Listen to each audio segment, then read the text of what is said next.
عمره فيما أفناه، آپ کو زندگی کا حساب دینا ہے کہ آپ نے اپنی زندگی کو کہاں گزارا ہے۔ اب یاد کیجئے، سبھی لوگ یاد کریں کہ ہم اپنی زندگی کو کہاں گزارے، مسجد میں، مدرسہ میں، عبادت میں، یا رزق حلال کے کمانے میں، یا دین میں کہاں گزارا ہے، یا کسی کی بھلائی میں کہاں گزارا، یا گناہوں میں اچھا کام کیا یا غلط کام کیا۔ ایک ایک کاموں کا حساب کتاب آپ کو دینا ہے۔ اب قرآن شریف میں ہے انما نعد لهم عدا، ہم تمہارے زندگی کے ایک ایک سانس کی گنتی کر رہے ہیں۔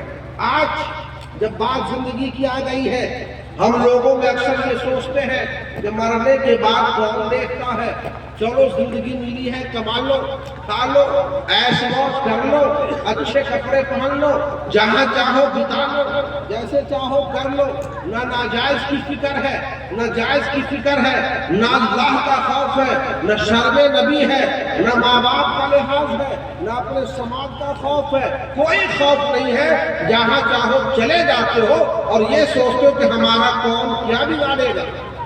یہ سوچ کیا ہوتی ہے؟ ہمارا کون کیا بگاڑے گا۔ اللہ نے فرمایا ہے اَيَحْسَبُ الْإِنسَانُ أَن يُتْرَكَ سُدًى، کیا یہ انسان گمان کرتا ہے کہ اسے بیکار چھوڑ دیا جائے گا؟ نہیں دوستو، آپ کو، ہم کو بیکار نہیں چھوڑا جائے گا، بلکہ ایک ایک سانس کا حساب و کتاب دینا پڑے گا۔ سمجھ گئے؟ یہ بھی سوال ہوگا کہ آپ نے اپنے بچوں کے لیے کیا کیا،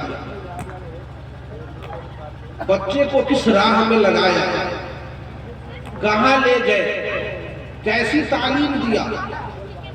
دوسرا سوال ہے وَعَنْ عِلْمِهِ فِيمَا فَعَلَ فِيهِ، علماء کرام کی توجہ کی ضرورت ہے، اور اس علم کے بارے میں بھی پوچھا جائے گا جن لوگوں نے علم حاصل کیا۔ علم سے مراد دینی تعلیم ہے۔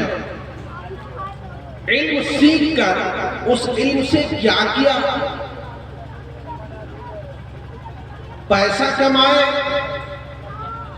دنیا حاصل کیے یا دین حاصل کیے۔ دو طرح کی بات ہے، دنیا حاصل کرنا بھی ضروری ہے۔ ایک، اس میں تین باتیں ہیں۔ دنیا حاصل کرنا، دنیا حاصل کرنے کا علم کے ذریعے سے آپ کا مقصد اگر صرف علم سے دنیا ہی حاصل کرنا ہے تو دنیا آپ کو مل گئی، پیسہ مل گیا، علم سے جو فائدہ ہونا ہے وہ فائدہ، وہ ثواب آپ کو نہیں ملے گا۔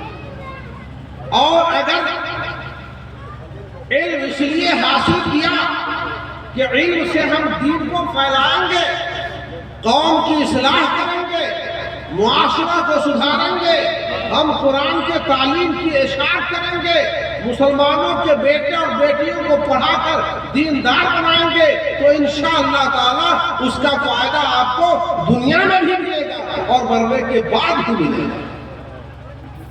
وَعَنْ عِلْمِهِ فِيمَا فَعَلَ فِيهِ، آپ نے جو علم سیکھا اس علم کے لیے آپ نے کیا کیا، اس علم سے کیا فائدہ اٹھایا۔ اس لیے ہمارے علماء کے بارے میں بھی ہے کہ آپ علم اس لیے سیکھیں کہ ہم اس سے دین کی ترویج و اشاعت کریں گے، کیونکہ روزی تو اللہ دیتا ہے۔ روزی کا مالک کون ہے؟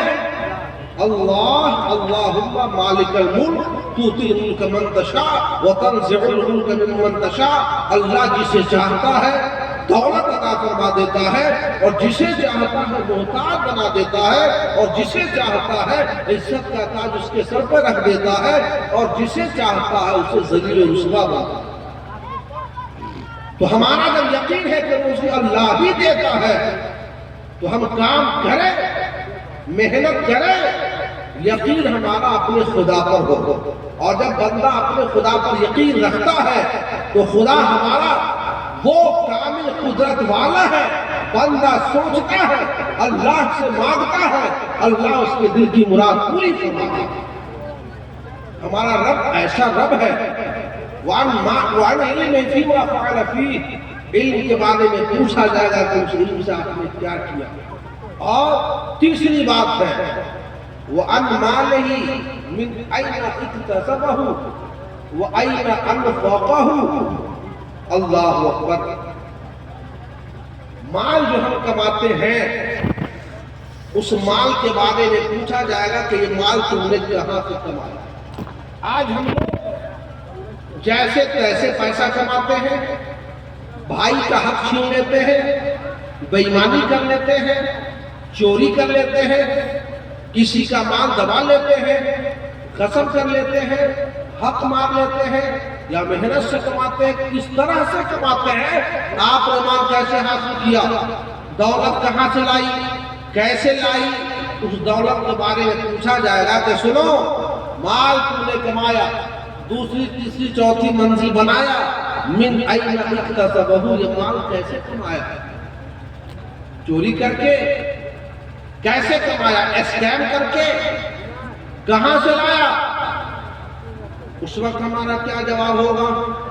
اگر بندہ حلال طریقے سے مال حاصل کیا ہے تو اللہ کا شکر ہے، اللہ اس کو بہترین بدلہ دے گا، اور اگر ناجائز طریقے سے حاصل کیا ہے تو کیا ہوگا؟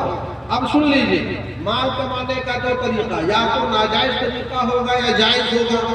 ناجائز طریقے سے حاصل کیا تو جواب تو دینا ہی پڑے گا، اور اگر جائز طریقہ سے مال حاصل کیا،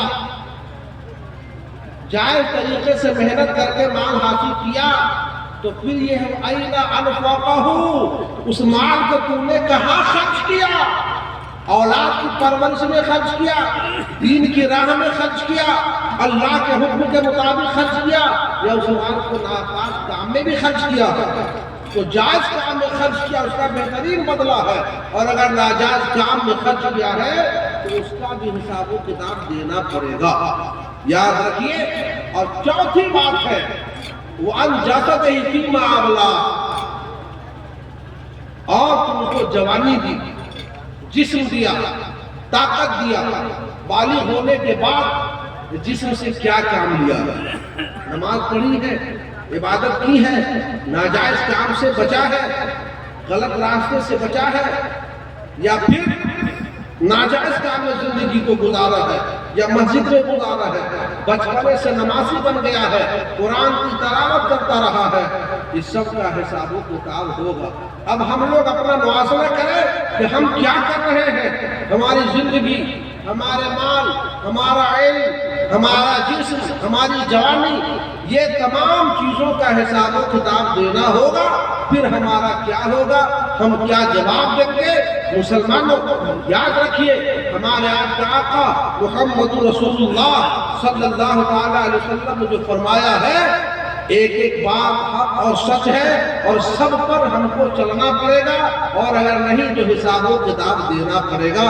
ہم یہ دعا کرتے ہیں مولا کریم ہم کو، آپ کو، سب کو دینی راہ پر چلنے کی توفیق عطا فرمائے۔ اور آخری پیغام ہے، بات ہم نے علم سے شروع کی ہے، اپنے بچے کو، اپنے بیٹیوں کو دین کی تعلیم دیجیے۔ آج ہمارا آزاد مائنڈ ہے، ہم فریڈم چاہتے ہیں، دین کی تعلیم بچے یا بچیاں کیوں نہیں سیکھنا چاہتی ہیں، یا گارجین کیوں نہیں سکھانا چاہتے ہیں؟ اس میں کرتا پاجامہ پہننا پڑے گا، ٹوپی پہننا پڑے گی، نماز پڑھنی پڑے گی، پینٹ شرٹ یا جینس پر پابندی لگ جائے گی، یا دوپٹہ اوڑھ کے چلنا پڑے گا۔ بچیاں جینس اور ٹاپ میں نہیں چلے گی، تو لڑکیوں کو دیکھیے گا کہ وہ جینس اور ٹاپ پہننے کی وجہ سے دینی ادارے میں حاصل نہیں کرنا چاہتی، بلکہ فریڈم چاہتی ہے۔ آپ کی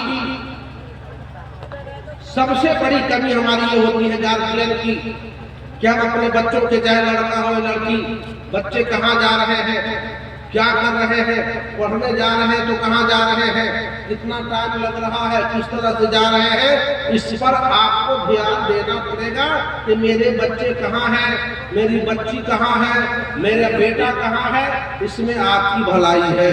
اور اگر یہ آپ خیال نہیں رکھتے ہیں، بیٹا بیٹی کو آزاد چھوڑ دیتے ہیں، اور اگر کوئی قدم اٹھاتا ہے تو اس کے ذمہ دار ماں باپ ہے، دوسرا کوئی نہیں ہوگا۔